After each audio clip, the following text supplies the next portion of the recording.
Growth in China's property market is slowing, according to new data covering the first 4 months of the year. New home prices in the country's 4 top-level cities grew by just 2% in the year to April.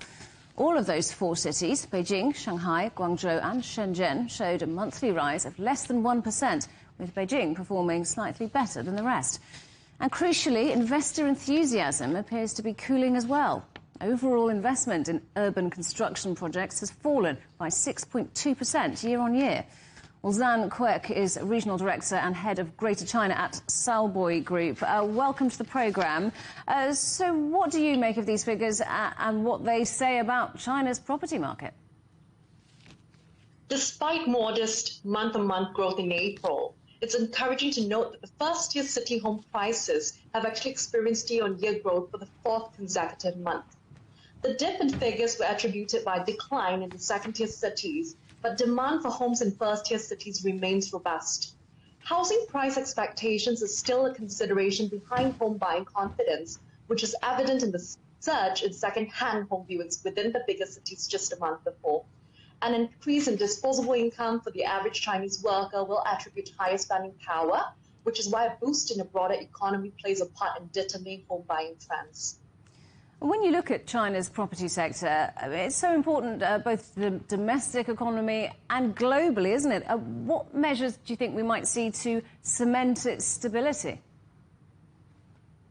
China's property market has shown signs of stability and stabilizing. The deleveraging drive, especially since 2020, has played a huge role to sweep away housing bubbles and bolster the sector's recovery in 2023. Various measures are constantly implemented to further support stability both on the demand and supply side of the market. So demand that was previously suppressed by COVID-19 is being released now, which is why we can continue to expect this upturn to maintain. Evidently, we've seen a steer away from speculative demand and investment buying, as you mentioned earlier. So factors like urbanization and infrastructural development also continue to contribute to the market's resilience. What about concerns on developers who've defaulted? Where are we with that? There have been measures in place to address risk resolution. These include increased regulatory oversight, tighter lending standards, and efforts to ensure orderly debt resolution processes.